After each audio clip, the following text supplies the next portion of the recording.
Fala galera, estamos começando mais um episódio do nosso podcast hoje com um toque diferente, com a nossa TV Real, é exatamente isso. Conhece a TV Real? Tenho certeza que com certeza você conhece aquela TV que passa em Nova Friburgo, Teresópolis, Petrópolis, Cachoeiras de Macacu e Rio das Ostras. Então, além de você assistir esse episódio do podcast aí no YouTube, no conforto da sua casa, você também consegue assistir pela TV Real. E hoje nós estamos com um convidado especial. Eu quero te pedir e instruir você a pegar papel e caneta, porque eu tenho certeza que você vai colher muita pérola e muito ouro nesse episódio. Engenheiro Uruan, seja muito bem-vindo ao nosso podcast, meu amigo. Um prazer, uma honra estar aqui com você. Por favor, se apresente para as pessoas te conhecerem. Primeiramente, Pedro, queria agradecer a Deus pelas nossas vidas. Boa. Segundo, eu queria dizer para você que é um imenso prazer de estar aqui com vocês. Eu que agradeço. É muito importante, né, para mim, que fui gestor público durante os últimos 7 anos, você fazer uma prestação de contas. O que eu vou tentar sempre falar aqui sobre prestação de contas. Boa. O que se fez, o que foi feito. Por quê? Porque nós tivemos 7 anos à frente das secretarias, né? Secretaria da Cidade, Secretaria de Obras, tivemos à frente do DER. Então, quais foram as nossas realizações? Isso é muito importante no dia a dia. Mas vamos falar sobre o Uruan. Com certeza. Bom, E aproveitando esse gancho, né? Antes da gente entrar nesses pontos dos seus feitos, que são inúmeros, vocês vão se surpreender com toda a gestão do engenheiro Uruan. Mas quem é o Uruan junto com a sua família? Quem conhece você dentro de casa? Para as pessoas conhecerem um pouquinho, né? Ver esse outro lado também, como é que é o Uruan dentro da família. Compartilha com a gente. Olha, Pedro, eu diria o seguinte. Eu sou de Niterói. Boa, né? Legal. Que dizem sempre que é Papagoiaba, né? Niterói é Papagoiaba, o outro lado, né? O outro lado da ponte. Sim. Eu sou de Niterói. Eu tenho 3 filhos. Legal. Ana Paula, que é uma dentista, e gostaria de depois falar sobre ela. Fica à vontade. O Felipe, que é um executivo, e o Júnior, que é um jornalista. Boa. Tenho 3 netos. O Yuri, 3 anos. Top. O Henrique, de 7 anos, e o Uruan, neto, de 11 anos. Você deve estar assim, poxa, você é Uruan, o seu filho é Uruan, seu neto é Uruan. Uhum. Por que isso está na família, né? Por quê, né? Conte-me. Então, deixa eu te contar uma história. Lá pelos idos de 1910, 1912... o meu avô caiu na Transamazônica com o hidroavião da aeronáutica. Antigamente a aeronáutica e marinha eram juntas, hoje são separadas. E ele caiu na Transamazônica. E ele foi dado como morto. Mas na realidade, a tripulação tinha 7 pessoas e ele foi o único que sobreviveu. Ele estava todo queimado. Nossa. E a tribo indígena foi lá e resgatou. Uau. Ele levou ele para a tribo indígena. Pedro, e ele ficou lá 4 anos. Caramba! 4 anos na tribo sendo tratado.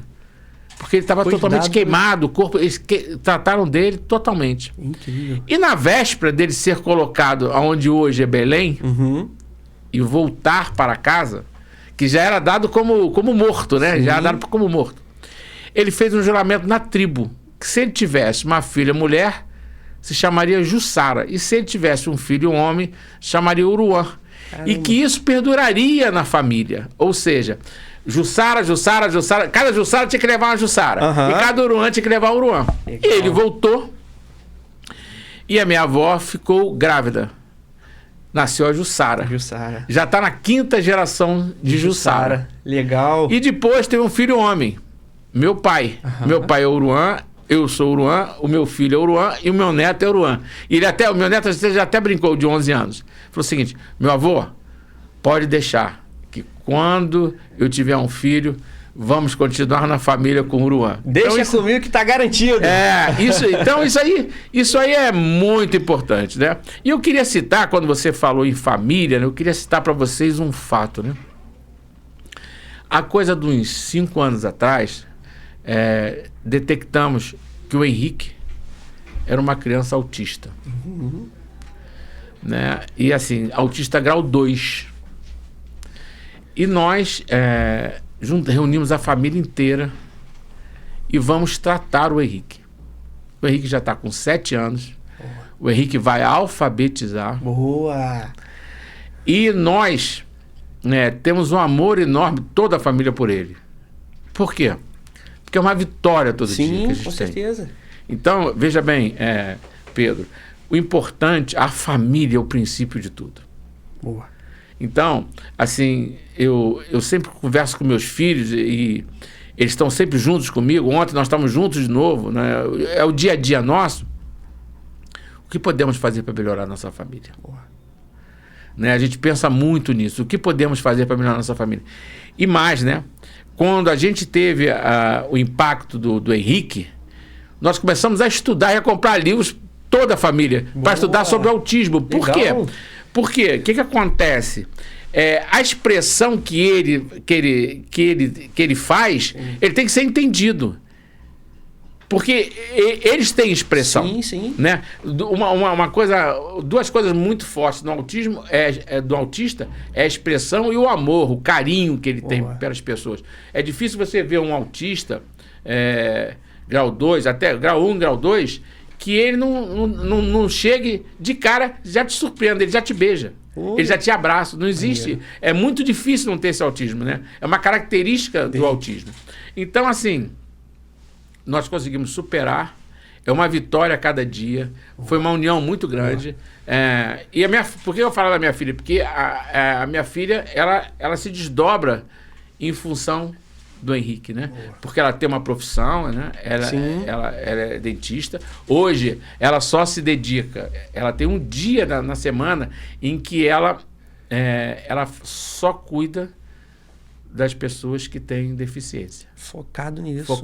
Top. 0800. Olha que formação legal, gente. E mais. Com isso, levou a que ela fizesse um curso em São Paulo, quase 6 meses, um curso de sedação. Porque muitas vezes a pessoa, a síndrome de Down, o autismo, precisa ser sedadas para serem tratadas. E é uma coisa de extrema responsabilidade. Sim. Aí eu falei, olha, Ana, não. Ela foi fazer um curso em São Paulo. Hoje é uma das principais pessoas que sabem sedar. Boa. Estão uma referência no assunto. Sim. Então, assim, falando sobre família, é uma união. Minha família, Pedro, eu digo para você, minha família é muito unida, muito unida. Os filhos comigo, né, são muito unidos. A gente, eu digo para você que eu fiquei até surpreso, a coisa dos 2 meses atrás, que eu pretendo, enfim, pretendo ter alguma coisa mais para frente, fazer uma carreira mais para frente, e eles todos abraçaram isso. Legal. Então todos eles participam diariamente comigo, assim, sabe, das coisas, da vida, enfim. E assim, são os netos, né? Os netos, eu costumo dizer que é o seguinte, que o neto é a parte do pai doce. Tudo você acha graça, tudo você acha que é importante, né? É o pai doce. O neto para você sempre você encara como o quê? O pai doce, né? Muito então bom. É isso, família é isso. Sobre quem é o Uruan, é isso. O Uruan, eu me formei em engenheiro e tenho 40 anos de engenharia. Caramba. E passei por muitos locais. Aí a gente mais pra frente pode conversar. Nós vamos conversar. Eu fico feliz, eu fiquei surpreso com a história, né? Sim, não nome. Todo esse contexto, dá até um filme se você for parar pra pensar. Artista. Muito legal. Esse contexto também de família, de unidade. A minha família, por parte de pai, também é muito assim. Tudo é motivo de comemoração, às vezes não tem nada, um liga para um, daqui a pouco a galera já tá festejando o quê? Nada, só o momento ali, a galera, então... É o crescimento, sim, Pedro, o crescimento é isso, é um ajudando o outro dentro da família e crescendo. Sim. Né? A família tem que ser uma unidade. Boa. Né? Boa. É isso. Muito bom, muito bom. E dentro desse conceito também de família, quais foram os valores e ensinamentos, né, que seus pais deixaram para o senhor que orientam suas decisões hoje? Porque nós falamos de toda a história até o dia de hoje, você criando seus filhos e tudo mais, mas quais são os valores que fazem com que contribuem na sua tomada de decisão, tanto em questões de familiar, negócios, trabalho? Olha, Pedro, uma das coisas que a minha família, meu pai e minha mãe sempre deixaram pra gente é, assim, atender e ajudar as pessoas. Boa. Nós temos assim, sabe, nossa família, você vê, eu citei aqui o exemplo da minha filha, ela atende as pessoas, ela sabe, nós queremos ajudar as pessoas. Perfeito. Sempre estamos ajudando as pessoas. Eu não vou falar para você o que a gente faz, Sim. porque assim, quando você faz, ainda mais é um tipo que as pessoas podem até entender errado, né? Mas a gente faz, entendeu, Boa. Pedro? Porque é importante, o princípio básico da família tem que ser a honestidade. Boa. Né? Os bons costumes. Boa. Isso aí é fundamental. E mais, o que eu sempre passo para os meus filhos. Isso é o certo? Isso é o correto? A gente deve fazer isso? Por quê? Eu brinco muito com eles falando o seguinte: para mim, vocês são os melhores, para a parte exterior, vocês são os melhores filhos. Agora aqui dentro, vocês têm que me escutar.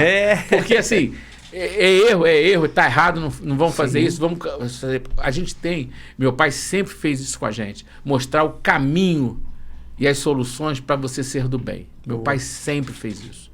Então assim, o que eu faço muito, né? Eu sou muito dia a dia com a minha família. Então assim, eu sempre tento encaminhar os meus filhos até hoje, né? Eu tenho, meus filhos, a Ana Paula tem 44, o Júnior tem 42 e o Felipe tem 31, que é o temporão. Mas assim, eu sempre tento encaminhar dentro das normas, das coisas assertivas, das coisas, sabe, que são palatáveis. Boa. Diria isso para você. Eu fico feliz porque nós estamos vivendo um período que o errado é o certo é o errado, e preservar esses valores que você vem preservando com os seus filhos, que você aprendeu com seus pais, ensinando, e você está vendo as evidências disso, né? A própria filha, por exemplo, se especializando para cuidar de outros, etc, etc. É incrível isso. Mas Pedro, posso dizer uma coisa para você? Por favor. O certo sempre será o certo. Boa. E o errado sempre será o errado. Concordo. Então, não é porque o seu filho fez uma coisa errada que você vai dizer que está certo. Não. Você errou. Isso aqui você não pode fazer. Ou seja, principalmente quando fere os princípios de uma família. Excelente. Isso não pode acontecer. Isso é uma coisa que não pode acontecer. E aí é que está a grande diferença do pai, que ele quer que seu filho seja assertivo. É dizer, você está errado, que a coisa mais difícil é você dizer para o seu filho, não, você está errado, você não tem que fazer assim, você deve fazer assim. E mostrar a ele, apesar de ter 40 anos, que ele está errado. Sim. Então, assim, é cada vez mais você trilhar a condição de ser assertivo nas coisas, de fazer o bem, não importa a quem. Boa. É isso. Excelente. Excelente, perfeito, perfeito. Galera, falei para vocês para pegar papel e caneta, porque muito ouro que tá aqui. Então você que tem princípios e valores, como o engenheiro Uruan aqui, que já veio dos antepassados dele, está passando para gerações, aprende isso, anota, porque são coisas que protegem a nossa família, regem a nossa vida. Então anota aí, porque realmente tem muito ouro. E posso falar uma coisa para você? Com certeza. É o rumo que você dá à sua família e à vida da sua família. Sensacional. Na realidade, o que acontece? Se você não der esse rumo, as coisas não caminham como devem caminhar. E, assim, Pedro, eu sou muito, não enérgico, mas eu sou muito, assim, cobrador em relação a isso. Uhum. Os rumos traçados, eles têm que ser cumpridos. Boa. Boa. Entendeu? Sai um pouquinho do rumo, opa, Ajeita volta aqui. aqui, opa, ajeita aqui. Boa. Vamos voltar aqui. Porque se você estiver sempre atento às coisas, porque o pai, né, ele tem que estar sempre atento às coisas que estão acontecendo. Ah, não, meu filho já cresceu, já tem um neto. Não, você continua com os mesmos filhos, você é o pai doce, que é o neto, mas, olha, o rumo, quem traça, é o cabeça da família. Boa. Ontem eu participei de um treinamento, e se encaixa no que você está falando sobre o cabeça da família, liderar a família, mostrar o caminho. A frase é o seguinte: o bando de ovelhas liderados por um leão vence um bando de leões liderado por uma ovelha. O que isso representa? O leão representa a força, esse direcionamento. Então, o que você acabou de falar. A família tendo um bom líder conduzindo ali, a família cresce com princípios e valores, cresce no caminho correto, entende isso e estica para as outras gerações. E veja bem, Pedro, uma coisa importante, né? A gente está atualizado nas coisas hoje, que a tecnologia, enfim, cresce assustadoramente, né? Sim. Mais rápido que a gente pode pensar isso é verdade. E fez assim, a gente já... Então, isso assim, para que a gente não fique parado no tempo. Sim. E com isso você também evolua com a sua família para isso. Certeza. Você não pode assim, não, eu não sou dessa tecnologia, eu não aceito isso, não aceito aquilo. Não. A gente tem que saber o seguinte, o que é isso? O que representa isso? E avançar. Sensacional. Muito bom. Na realidade, tudo isso resume numa coisa, né? Participação. Boa. E participação. Hoje tem muitas distrações e as pessoas deixam de ter essa participação, essa comunhão com a família e se perde isso, né? Veja bem, Pedro. Escute as pessoas. Né? Assim, eu durante muito tempo, saí agora há um mês e pouco da gestão pública, eu tive, e mais à frente vocês vão ver, eu sempre escutei as pessoas. Boa. Você, como gestor público, como ser humano, você, enfim, você tem que escutar as pessoas. Boa. E as pessoas têm alguma coisa para te dizer. Impressionante. Por menor que seja, ela tem alguma coisa para acrescentar e alguma coisa para te dizer. E você sempre tem alguma coisa para acrescentar para ela e para dizer para ela. É porque, assim, a vida é tão corrida que as pessoas não param. Não, escuta. Vai acrescentar para você e você tem muita coisa para acrescentar para a pessoa. É o crescimento. Sim. Isso chama-se crescimento. Verdade. Eu concordo com tudo que você está falando. Excelente, excelente. Bom, agora vamos começar a falar um pouquinho, né, da sua vida pública, né? Depois de aproximadamente 30 anos, você falou que tem uns 40 anos de engenheiro, né? Então, depois desse aproximadamente 30 anos aí nessa iniciativa privada, o que fez o senhor acreditar que poderia contribuir também na gestão pública? Olha, primeiro, Pedro, eu vou dizer uma coisa para você. Vou prolongar um pouquinho. Fica à vontade. Em 1976, eu entrei na CETEL, Companhia Estadual de Telefones do Rio de Janeiro. Boa. E lá eu fiz minha carreira, foi meu primeiro emprego. Foi em 1975 que eu entrei na CETEL, Companhia Estadual de Telefones do Rio de Janeiro. E lá eu fiz minha carreira. E lá eu entrei como cabista, emendador de cabo. Uhum. Aí você vai dizer assim, poxa, mas você começou como emendador de cabo? Sim. Eu emendava cabo durante o dia e estudava à noite na faculdade, fazia engenharia. Muito bem. E aprendi demais. Eu aprendi a minha profissão. E me formei em engenheiro, a CETEL em 1980 foi vendida para a Telerge, Companhia Estadual de Telefone do Rio de Janeiro, aí já englobava o Rio de Janeiro inteiro, que era, o Rio de Janeiro era dividido, né? Tinha uma área da Telerge e uma área da CETEL. Aí em 1980 juntou tudo, ficou uma área só. Eu, como engenheiro, capitaneei algumas missões lá dentro. Inclusive em 1992, na ECO 92, eu fui o gerente do Centro de Operações da ECO 92, quando entrou no Brasil uma coisa que hoje já está, as pessoas estão dizendo, já não se usa mais, que é a micro-ondas. Em 1992 entrou a micro-ondas. e a ECO 92, que teve 104 presidentes de Estado, nós usamos a micro-ondas. Por quê? Porque você tinha transmissão para o Japão, para a China, então, e foi implantado dentro do Rio Centro, que são 3 pavilhões enormes, o micro-ondas. E eu poxa, foi um prazer enorme, foi um grande aprendizado. Eu fui uma das pessoas que dirigiu o centro de operações chamada ECO 92. Boa. Né? E assim, fui. E em 2001, eu me aposentei. Dentro das telecomunicações, como engenheiro, enfim. Em 2003, eu comecei o meu primeiro desafio, aí já no Estado. Qual que foi? Eu fui convidado para ser gestor da engenharia do Detran. Opa! Aí você pega e fala o seguinte, do Detran? Porque em 2003 o Detran pertencia à Secretaria de Segurança Pública. E o secretário era o Josias Quintal. E ali estávamos fazendo os projetos da Delegacia Legal. Boa. Então eu já participei da Delegacia Legal, ali à frente, enfim, mudando projetos, aprimorando projetos. Aprimoramos bastante para a Delegacia Legal. Hoje eu acho que está meio em desuso, mas não importa. Era o momento. E aí, em 2004, e aí foi criação, assim, eu nem digo criação. Foi uma luz que aconteceu. O que aconteceu? Eu comecei a visitar os postos do Detran. Sim. E vi o seguinte: você ia no município, na rua A, você tinha habilitação. Na outra rua, você tinha identificação civil. Na outra rua, você tinha a vistoria. E nada era integrado com nada. Aí eu falei, poxa, por que a gente não pega? E eu falei isso para a governadora, na época era a Rosinha, quando eu fui apresentar o projeto. Eu falei, governadora, quando você entra no Banerj, uma agência você só pega empréstimo, na outra você só faz depósito, na outra, enfim. Quando você entra dentro da agência do Banerj, você faz tudo, é tudo integrado. Isso aí?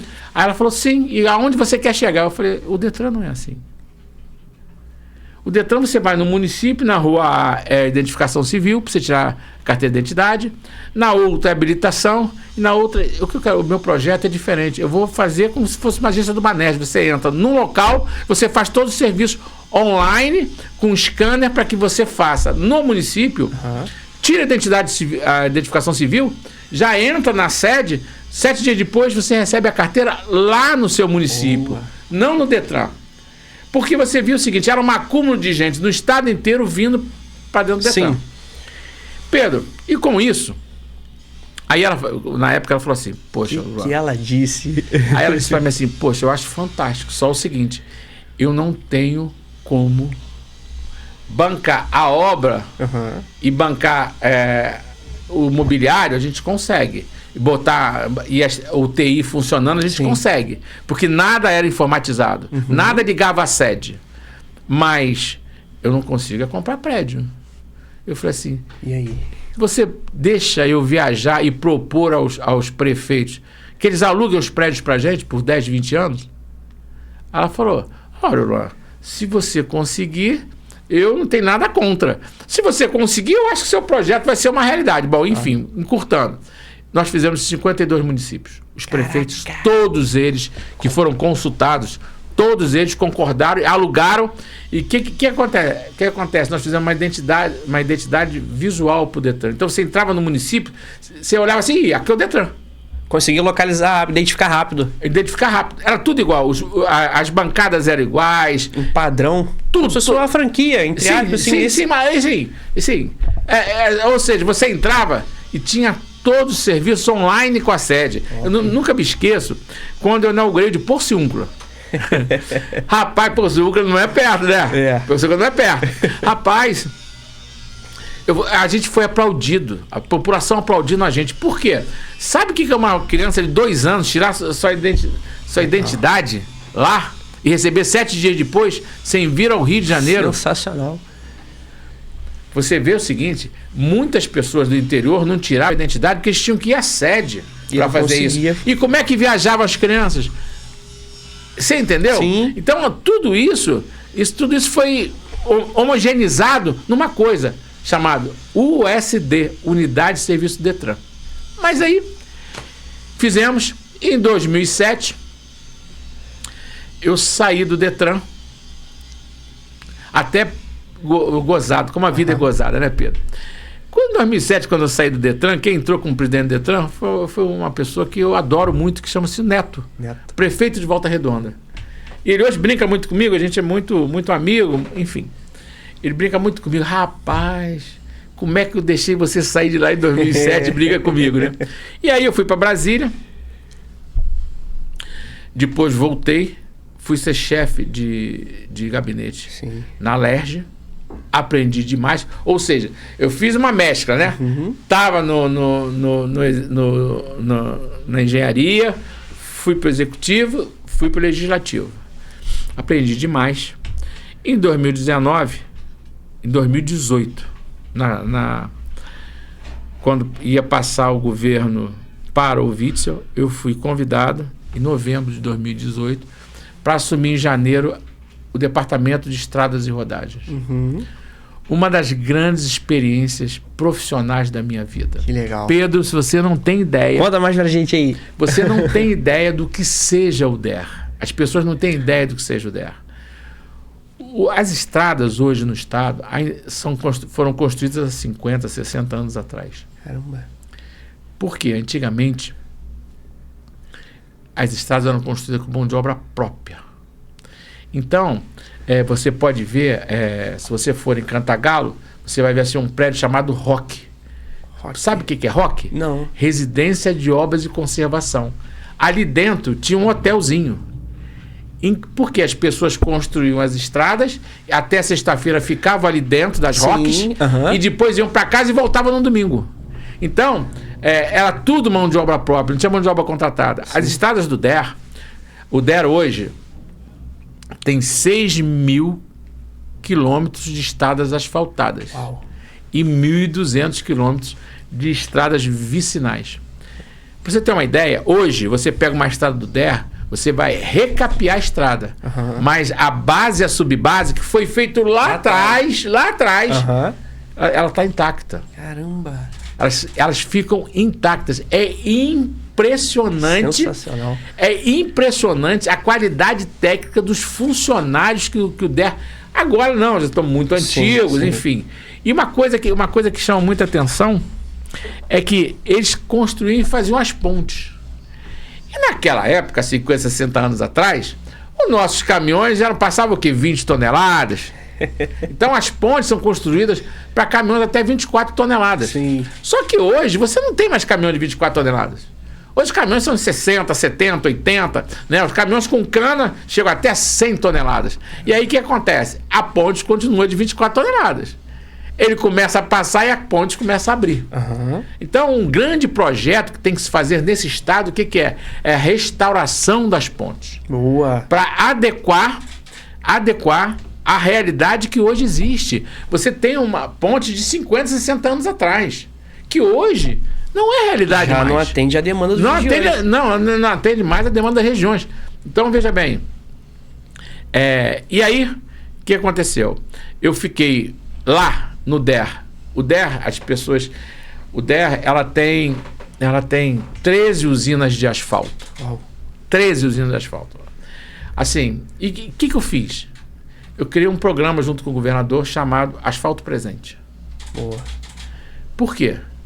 Porque para levar o asfalto para o município, a gente usinava o asfalto nas nossas usinas do DER. Nós temos usina em Cantagalo, nós temos usina em Bom Jesus, nós temos usina em Itapiruna. Ou seja, nós temos 13 usinas por esse estado. Nós usinávamos o asfalto e o município pedia quais as ruas que queriam ser asfaltadas e a gente liberava o asfalto e eles asfaltavam as ruas. E assinava um termo de cooperação técnica, de tal forma que o asfalto foi colocado na rua A, B, C, D. Assinava o prefeito, assinava eu e assinava o secretário de obras, tanto dele quanto o meu. Legal. Tá todo mundo de acordo aqui. Todo mundo de acordo. Não, assinado e pronto. E com foto. Tudo com foto. Tudo com foto. Então é o seguinte, por quê? Porque o asfalto, Pedro, o asfalto ela traz dignidade para a pessoa. O asfalto, você tira a nossa população o pé da lama, Sim. o pé da água. Sim. Ou seja, o transporte público vai passar na rua dele, a ambulância vai atender a ele. Boa. Ou seja, e uma senhora, nunca me esqueci, em Itaboraí, chegou para mim e falou o seguinte: o senhor que está fazendo essa obra aqui? Eu falei, eu sou gestor e tal. E ela pegou, me abraçou, falou assim: o senhor está vendo lá embaixo?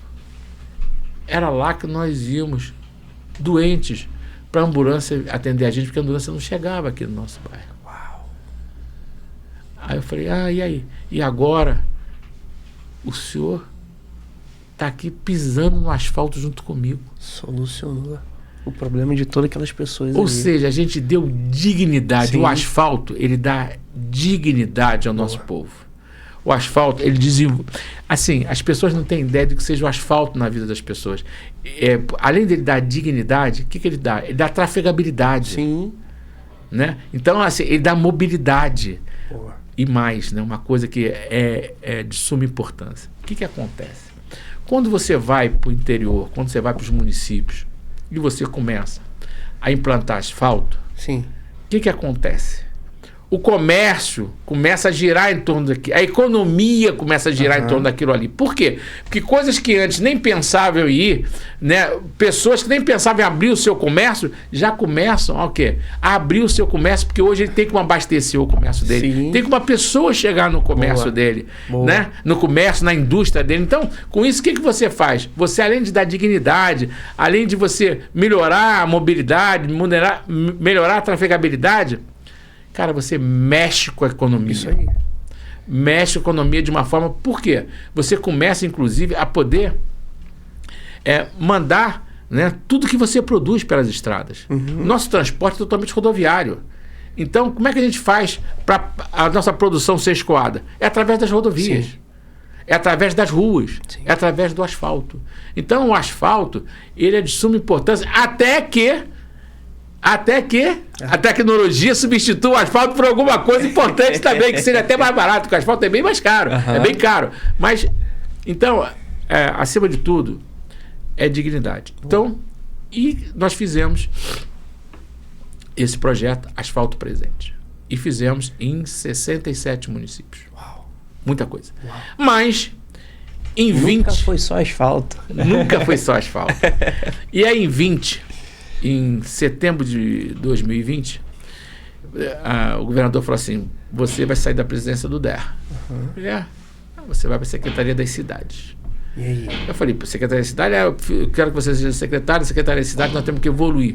Secretaria da Cidade significa o seguinte, Luan, nunca me esqueça quando ele falou comigo: você resolvendo os problemas dos municípios. Eu falei, pô, e a gente tem dinheiro para isso? Ele falou, não, mas vamos ajudar, pelo menos a gente vai saber os problemas do município. E aí a primeira coisa que eu fiz, quando fui para a Secretaria das Cidades, eu herdei um projeto chamado Qual? Somando Forças. Somando Forças. Esse projeto, na época do Cabral, na época do Pezão, ele foi meio deturpado. Mas isso é que eu queria colocar para você, Pedro, e para vocês todos os ouvintes.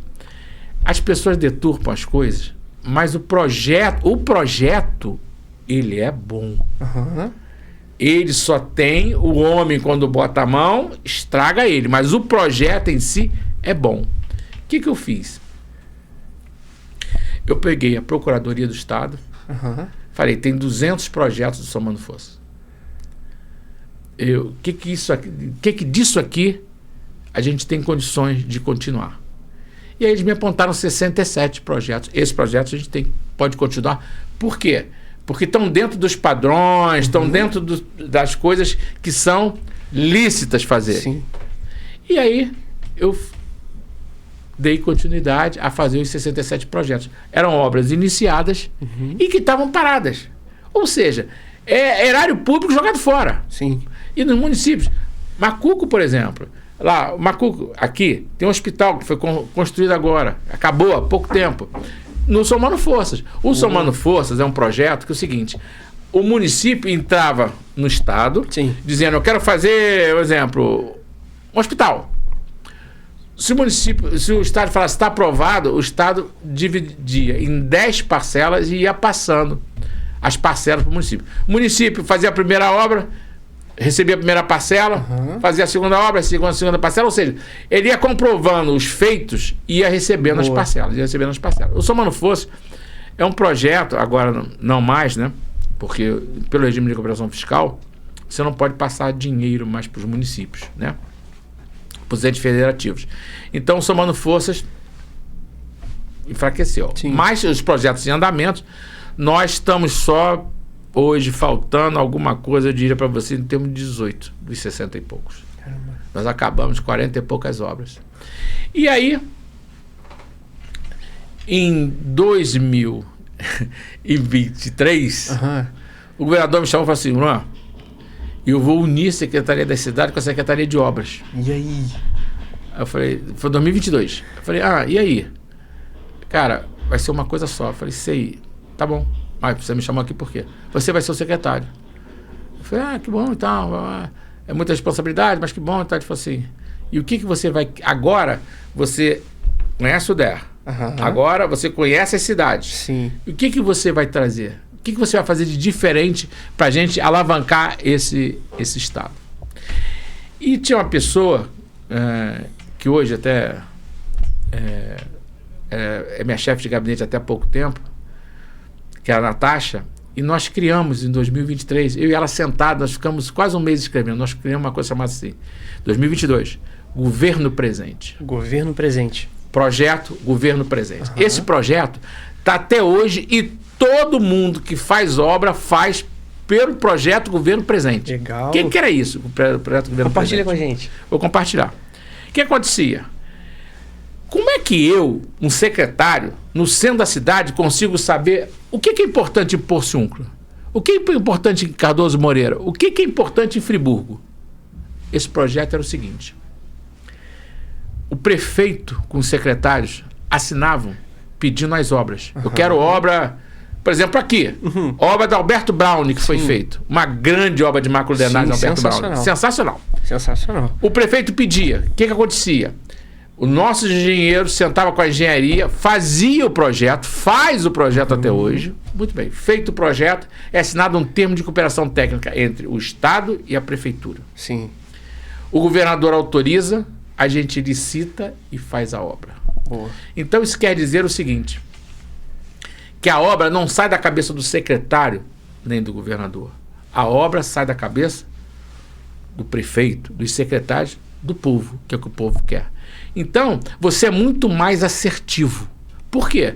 Porque eu não sei qual é a necessidade de Itaperuna, eu não sei qual é a necessidade de Friburgo. O povo da região sabe. Mas o povo sabe. Isso aí. Então, quando no início eu falei para você que o importante era escutar, esse projeto, ele já nasce você fazendo o quê? Escutando as pessoas, escutando os prefeitos, escutando os secretários, escutando o povo.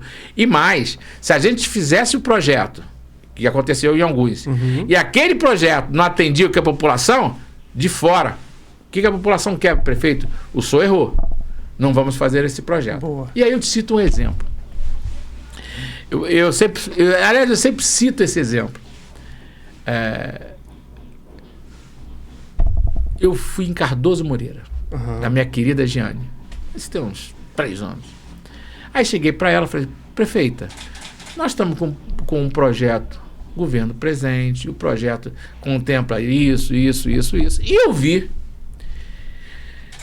que o seu maior problema é que você não tem asfalto, suas ruas não são asfaltadas. Então eu vim aqui falar para você, por que a gente não faz um projeto, me pede, solicita um projeto das principais ruas que você quer asfaltar e tal, e comecei a falar com ela e tal, ela falou assim, não, isso não é prioridade do meu município, não. Como assim, prefeita? Não é prioridade do seu município? Ela não. A prioridade do meu município é a seguinte, meu município fica abaixo da BR.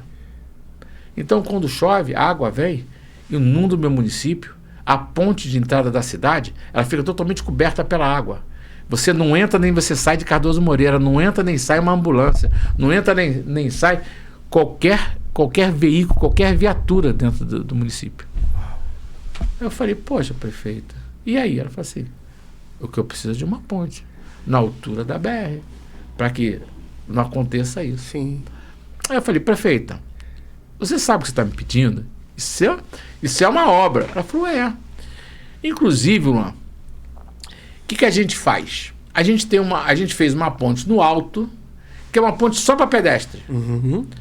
E assim, o que acontece? A gente começa a transitar nessa ponte quando fica tudo inundado, não entra carro, não sai carro, o pedestre, a gente começa a fazer pela ponte pedestre. Eu falei, e aí? Ela falou assim, é o que a gente tem. Eu falei assim, aí me veio aquele estalo, sabe? Veio aquele estalo mesmo, aquele estalinho bom, positivo. Sim. Aí eu falei assim, falei pra ela, vamos ver a ponte? Ela falou, vamos, claro, vamos a pé. Eu falei, vamos, aí fomos a pé. Aí eu cheguei e vi a ponte, rapaz, a ponte metálica, estrutura metálica. Eu falei, prefeita, eu posso fazer um teste de carga aqui? Ela falou, por quê? Eu falei, porque se eu fizer um teste de carga aqui, e essa ponte suportar mais de 100 toneladas, eu vou pegar essa estrutura para fazer a ponte que você tanto me pediu. Uau! Nessa própria estrutura. Uhum. Aí ela falou, eu topo. Você topa? Eu falei, eu topo. Agora. Aí fizemos o teste, parará, encurtando. O ano passado, fomos com bolo e tudo lá para a ponte. Mesmo? Já comemoramos o primeiro ano da ponte o ano passado. Maneiro. E a população em cima, e nós lá com bolo. E foi filmado, fotografado. Por quê? Mais uma vez, eu volto a dizer. Escute as pessoas, elas têm resposta para você. Boa. Né? Então, assim, a gente escutou a prefeita. Se você me perguntar, já fizemos asfalto? Já fizemos asfalto lá. Mas a prioridade dela não era asfalto. E com isso, nós fizemos 200 projetos estruturantes nesse estado. Sensacional. 200, galera, olha isso. 200 projetos estruturantes. É difícil. O Rio de Janeiro, a gente quase não fez nada, porque o Eduardo não precisa. Uhum. Maricá, nem preciso falar, porque não precisa. Uhum. Niterói não precisa. E Saquarema não precisa. Nos outros municípios é muito difícil a gente não ter uma obra. Sim. Então, assim, eu posso falar para você um sem número de obras importantíssimas. Eu posso falar para você, por exemplo, não foi importante uma obra do túnel extravasor em Petrópolis? O túnel extravasor em Petrópolis, ele data de 1960. Caramba! Ele foi feito pelo governo federal e nunca mais sofreu nenhum tipo de intervenção. Então, o túnel extravasor teve as suas galerias por dentro totalmente destruídas. Então, no dia normal, no fluxo normal, a água ia passando. Suportava. Até que não ia suportar mais. Mas quando chovia, acabou, voltava tudo. E enchia a cidade de Petrópolis. Nós fizemos o túnel extravasor. O extravasor está pronto. Já tiveram 3 ou 4 chuvas e a cidade de Petrópolis não encheu. Boa. Você entendeu? Sim. Você vê, Alberto Brown aqui. Alberto Brown enchia o centro da cidade, o comércio ia tudo, né? Perdia tudo. Com certeza. Eu tive visitando o comércio, eles tinham até aqueles sarrafos, sim, né? Sim, botava na portaria ali. Da porta para a água não ultrapassar para dentro. Hoje está em desuso, hoje virou motivo de fotografia, né? Eu até fotografei e botei até no meu Instagram isso, a fotografia que aquilo existia, que hoje não existe mais. Por quê? Fez uma obra de macrodrenagem pedida pela prefeitura, pedida pelos prefeitos. Não adianta a gente querer dizer o seguinte, eu vou sentar lá e vou fazer projeto faraônico. Isso talvez, o projeto faraônico talvez não seja a realidade que o município precisa, a realidade que o povo precisa. Boa. Às vezes são projetos muito menores, mas que impactam muito mais o dia a dia deles. Sim. Né? E a gente tem aquela mania de fazer tudo grande, né? O Maracanã é o maior do mundo. A gente tem essa utopia, né? Mas assim, nem sempre isso é uma realidade. Sim. Então você vê aqui em Friburgo, você vê uma obra daquela que foi uma obra de 18 milhões, né? Não é uma obra muito cara para o Estado, não é. Mas o que isso foi para a população? O que isso foi para o comércio? Minha esposa trabalhava no comércio nessas épocas que ela tinha foto, ela mandava foto, tá toda alagada aqui, eu tô presa na loja. E perdia a produção, perdia tudo. Perdia tudo que tinha. Hoje não. Hoje pode chover que não alaga. Não. As galerias, a macrodrenagem foi feita, as galerias têm 2,5 por 2,5. Top. Veja bem, eu tenho 1 metro quase 80. Cara, falta muito para chegar em cima e muito pro lado. Entendeu? Então, assim, esses projetos são importantes e mais. Sempre tem que ser feitos em parceria com as prefeituras. Aí você pergunta, mas qual é a parceria da prefeitura? É dizer pra gente o que é certo fazer e onde fazer. Boa. Muito bom, muito bom. Mas deixa eu continuar. Sim, por favor. E aí, esse projeto existe no estado e agora em março de 26 eu larguei o serviço público, saí de gestor público. Mas eu digo para você, Pedro, eu vi no outro dia na televisão uma frase de um atleta chamado Tandy. Você lembra dele? Do voleibol, que foi campeão olímpico? Não. Ele foi um atleta campeão olímpico. Legal. Era um grande cortador de vôlei. Ah, sim, lembrei. Você lembra, né? Ele, Marcelo Negrão, aquela geração toda, né? Lembrei. Ele tem um câncer, né? E perguntaram para ele o que era a frase dele, qual a frase que ele diria. Ele falou assim: olha, quanto maior o legado, maior é a história da vida. Boa.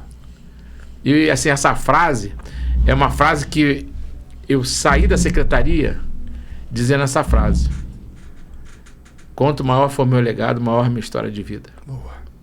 Assim, o governo ajudou muito a secretaria, ajudou muito os municípios, e nós, como gestor, fizemos muito por esse estado. Boa. Muito por esse estado, Pedro. E digo para você, foi muito? Foi, mas foi pouco. Nós precisamos de muito mais coisas. E quando eu falo para você, você vai me perguntar o do interior. Onde eu estava falando, se você vai me perguntar o que tem que ser forte do interior, eu diria para você: a agricultura do interior tem que ser forte. E nós temos que pegar as estradas vicinais e dar condições da gente trafegar a nossa produção, do pequeno agricultor. Não tirar o homem do campo, e sim levar o homem para o campo. Se nós fortalecemos os pequenos municípios, levando as pessoas para o campo, para plantar, para produzir, para o gado, para o leite, ou seja, nós vamos desenvolver esse estado cada vez mais. Então, uma coisa que eu digo: o que a gente precisa? Resolver o problema das estradas vicinais. Nós temos nesse estado, diria Pedro, não vou errar não, nós temos mais de 8.000 quilômetros em estradas vicinais.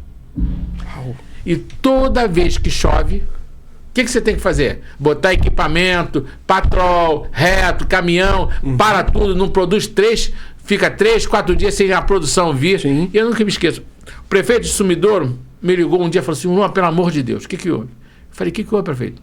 Porque assim, como secretário de obras, você faz um pacto com o seu telefone, né? Ele não desliga, né? Ele fica 24 horas ligado, né? Você só vai dando carga nele, porque à noite eles ligam também. Por quê? Quando chove nesse estado, vem os problemas. E você não marca a hora para chuva. Isso é verdade, então, você não controla ela. Não controla ela. Então, por exemplo, o prefeito de Sumidouro me ligou, já era quase meia-noite. Pelo amor de Deus, me socorre, Bruno. O que houve? O que houve, cara? O que houve? Ele falou assim: rapaz, a produção de caqui esse ano aqui em Sumidouro vai ser 400.000 caixas de caqui.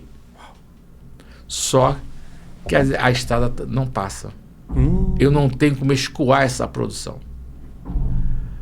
E aí, nós fizemos no dia seguinte já começou a chegar os equipamentos, nós fizemos Ele não perdeu nenhuma caixa. Boa. Mas, por quê? Te ligou meia-noite, no dia seguinte já socorreu. Já tinha. Porque nós tínhamos o quê? Nós tínhamos contratos que tinham condições de fazer isso, que a gente se preparava. Boa. Veja bem, o nosso país, nós temos que estar preparados para quê? Para a chuva. A nossa intempérie, o que é? É a chuva. Sim. A intempérie do nosso país, né? E do nosso estado, o que é? É a chuva.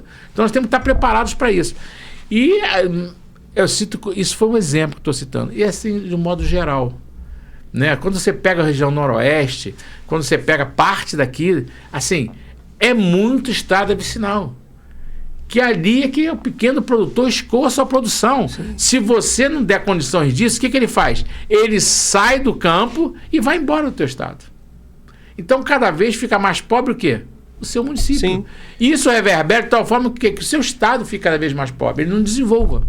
Então, quando a gente conversou antes, eu falei: poxa, por onde começa o desenvolvimento? Botando o homem no campo. Boa.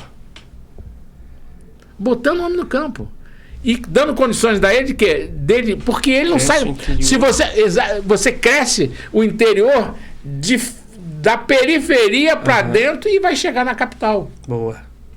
E veja bem, o homem do campo, o homem da produção, quando ele produz e ele consegue escoar a produção dele, ele não sai do campo, não. Verdade. Ele não sai do campo, não. Verdade. Então, assim, e ele cria uma cidadezinha lá no campo. aquilo começa a ter o comércio, Sim, né? Aí desenvolver também. Aham. Então, é o que eu falo. A agricultura leva o desenvolvimento muito para o Estado. Então, inclusive nós somos um Estado que muitos municípios precisam disso, porque, veja bem, grande parte dos nossos municípios são os empregadores. Então, o município que já não tem potencial para investir, ele tem que pegar o dinheiro dele e ser empregador, porque senão ele não tem indústria, ele não tem comércio, ele não tem nada. Uhum. Então, o que nós vamos fazer? Crescer, levar o homem para o campo, produzir no campo, trazer para a cidade e montar os grandes centros, né? Os grandes centros de venda de produtos e alavancarmos o campo. Eu acho que com isso, São Paulo é assim. Uhum. São Paulo é assim. Difícil um município que ele não tem uma produção violenta no campo. Realmente. Então, assim, o que acontece? Se você começa a produzir muito leite, daqui a pouco você tem uma empresa de laticínio. Aí a empresa de laticínio é na capital. Uhum. Escoa através de quê? Da estrada vicinal. Vem Sim. do campo através das vicinais, produz lá, vem do campo através das vicinais, para onde? Para o centro da Sim. cidade, do município. Então, é essa coisa que Tudo conectado. é exatamente essa coisa que a gente tem que entender, né? E aí você começa, né? Assim, talvez poucas pessoas saibam, tem um município, né, chamado São José, do Vale do Rio Preto. Nunca fui com esse de nome. Conhece o nome? Ele é o segundo produtor de frango desse estado. Sabe disso? Não sabia. Ele é o segundo produtor de frango desse estado. Uau. E se você for ver, a ponte cedeu. Só que para consertar essa ponte custa 4 milhões. O município não tem isso, mas o Estado tem. Então o Estado tem que fazer. Não tem como. Sim. Por quê? Porque agora, para sair o frango de lá, está andando mais 40 quilômetros. O que vai acontecer? Vai encarecer o frete, vai encarecer o preço de quem? Do frango. Isso aí. Você entendeu, Pedro? Uhum. Então as pessoas pensam, mas é uma pontezinha. Não é uma pontezinha, não. É o frango da sua casa. É o frango da sua casa, exatamente. Então, assim, o que a gente tem que entender é a cadeia produtiva de um Estado. Boa. A cadeia produtiva do Estado é isso. É um município forte. Pô, São José de... Outra coisa. A economia de São José do Vale do Rio Preto é baseada em quê? Nos frangos. Uhum. Se por um acaso as pessoas saírem dali para ir para outro estado, o que acontece com São José de desemprego? Uhum. Não tem mais ICM, não tem mais ICMS. Sim. Ou seja, o município vai ficar cada vez mais o quê? Fraco. A economia dele vai despencar. Então, o que a gente tem que fazer? Não é centralizar na grande cidade, é trazer para tentar um grande interior. Boa. Um grande interior. E aí você desenvolve do interior para a capital. Boa. Sensacional, sensacional. Tive uma aula aqui agora. Tive uma aula aqui agora. Muito contente, feliz com toda essa trajetória, todo esse conteúdo riquíssimo. Riquíssimo. E, infelizmente, nós estamos chegando no final desse podcast. É uma pena. Mas eu queria fazer as 2 últimas perguntas para você. E se você puder responder para essa câmera aqui. Eu só posso antes. Falo muito, né? Falo muito. Não, que isso. Isso é conteúdo. Não encerrou não, tá? Encerrou esse capítulo. Esse capítulo. Vamos fazer novos capítulos. Com certeza, se Deus com quiser, certeza, se Deus meu quiser. amigo. Com certeza. Bom, quando alguém ouvir o nome Uruan Andrade, daqui a 30 anos, o que o senhor gostaria que viesse à mente dessas pessoas? Eu gostaria que viesse à mente a pessoa que tentou cada dia dele melhorar o bem-estar das pessoas, cada dia fazer mais pelo nosso povo que é tão necessitado, cada dia mais cuidar e muito do nosso povo. E por último, o legado, quanto maior é a sua história. Boa. Que conte a minha história e que sirva como exemplo. Sensacional, sensacional. E agora, dentro dessa questão do legado para as famílias também, se seus filhos, netos e bisnetos, ainda mais por causa de toda essa história que você me contou, né, das gerações, né, estivesse assistindo esta entrevista daqui a muitos anos, qual seria a principal mensagem que o senhor gostaria de deixar para eles também, os seus familiares? Eu gostaria de deixar para eles, inclusive para os meus netos, que acima de tudo, por trás de todas as pessoas, existem vidas. Existem pessoas que têm que ser trabalhadas, existem pessoas que têm que ser escutadas, existem pessoas que têm que ser valorizadas. A valorização do ser humano é uma coisa muito importante. E não se esquecerem, né, que o que o avô deles fez, o pai fez, que repercuta muito, né? Uhum. Obrigado. Eu que agradeço. Muito obrigado por essa participação. Nada. Realmente, para mim, foi um momento incrível. Eu aprendi muito, desde o conceito das questões dos valores, da família, conhecendo toda a tua trajetória, tudo que você fez pelo nosso estado, pela nossa cidade. Muito obrigado. Porque um exemplo simples que você falou de um problema que você resolveu, que é a questão do Alberto Browne, é algo que eu passo por esse caminho direto, já peguei diversas vezes nesse exemplo, a questão dos alagamentos. Então, assim, eu me incluo dentro desse povo que tem necessidade, que está sendo atendida. Muito obrigado pelo seu trabalho em conjunto, muito obrigado mesmo, que você continue, tudo que você fizer, né, seja próspero, abençoado, que tudo que você colocar a mão vire ouro, amém? E continue com esse foco, com esse propósito, com esses valores da família também, super importante, que eu tenho certeza que não tem limite. O Senhor vai continuar abençoando você, derramando as bênçãos do céu sobre a sua vida.